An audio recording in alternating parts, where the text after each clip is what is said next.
ललिता और उमेश मुजफ्फरपुर के पास बसे एक गांव में छोटा सा चाय का खोखा चलाते थे। रोजाना की जो भी कमाई होती थी उसी से ललिता और उमेश अपना और परिवार का गुजर बसर करते थे। परिवार में ललिता की ननद और 2 बच्चे थे। ये लो भैया जी आपकी चाय। उमेश भाई जरा एक चाय और मठरी देना। ये लो भैया जी। अरे अरे ये बारिश तो बहुत जोरों की शुरू हो गई, पिछले 3 दिन से नहीं रुक रही। हम तो सोच रहे हैं कि कल सुबह ये गांव छोड़कर शहर चले जाए। अब भैया कोई भरोसा नहीं कि कब क्या मुसीबत आ जाए, समझ रहे। गांव में सब लोग आपस में ऐसे ही बातें कर रहे थे। ललिता का मन इन सब बातों को सुनकर घबरा रहा था। उसे बाढ़ में होने वाली समस्याओं की बहुत फिक्र हो रही थी। इसी कारण ललिता को रात में नींद नहीं आ रही थी। आधी रात के वक्त अचानक गांव वालों ने शोर मचा दिया, जिसे सुनकर ललिता घबरा गई। तभी पड़ोसी श्याम और उसकी पत्नी सामान सिर पर लाद कर जा रहे थे। क्या हुआ श्याम भैया, आप सब ये सामान लेकर कहाँ जा रहे हो? ये सब गाँव वाले कहाँ जा रहे हैं? ललिता भाभी, नदी में पानी का स्तर बढ़ गया है। चेतावनी मिली है कि हमें इस इलाके को जल्द से जल्द खाली करना होगा। हाँ। ललिता जल्दी से उमेश को उठाती है, पर तब तक बहुत देर हो चुकी थी। नदी का पानी गांव में फैल चुका था। पूरा गांव बाढ़ की चपेट में आ चुका था।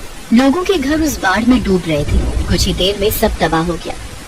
हे भगवान, अब क्या होगा? हम इस बाढ़ के पानी से कैसे बचेंगे? बंटी, पिंकी, जल्दी उठो, हमें यहाँ से जाना होगा।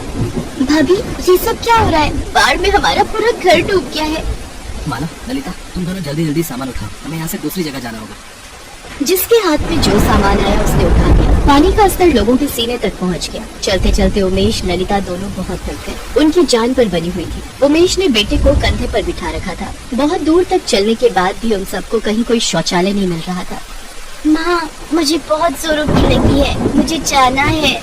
सुनो, तुम वहाँ किनारे तक आओ, मैं सामने आदमी से शौच करवा देती हूँ। ललिता पिंकी को शौच के लिए ले जाती है, पर वहाँ सारे शौचालय टूटे हुए थे।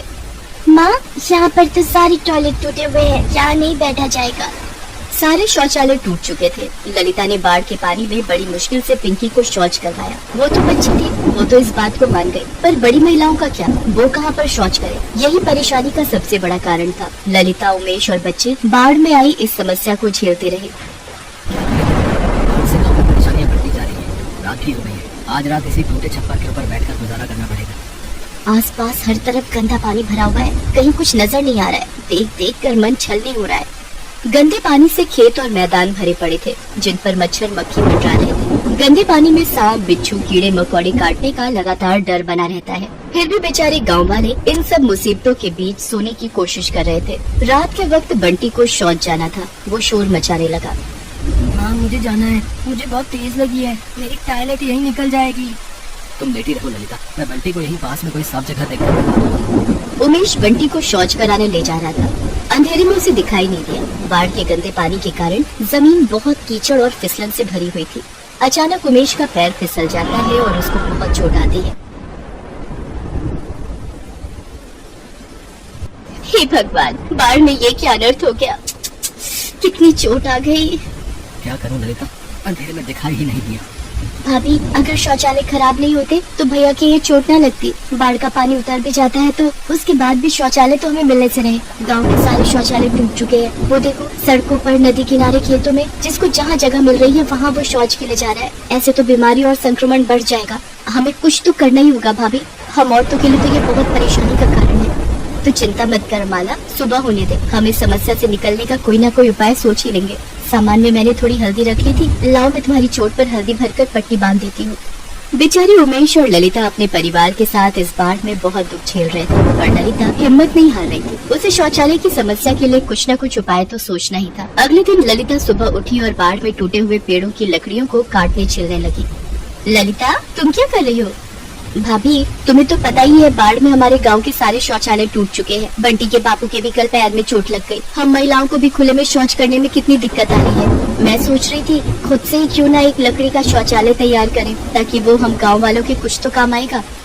हाँ ललिता, ये बात हमारे दिमाग में क्यों नहीं आई? मेरी बहू गर्भवती है, उसे तो बार बार शौच जाने की जरूरत होती है। वो इस बाढ़ में बहुत परेशान हो रही है। अगर ये लकड़ी का शौचालय बन जाए तो हमारे दिन कितने आराम से निकल जाएंगे। ललिता, हम औरतों की और भी बहुत सी परेशानियां होती हैं, जिस कारण हमें शौच की जरूरत होती है। गंदगी में शौच करने से औरतों को कोई बीमारी ना लगे, इससे बचने के लिए हम सब तुम्हारे साथ लकड़ी का शौचालय बनाने में मदद करेंगे। चलो बहनों, हम भी ललिता का साथ देते हैं।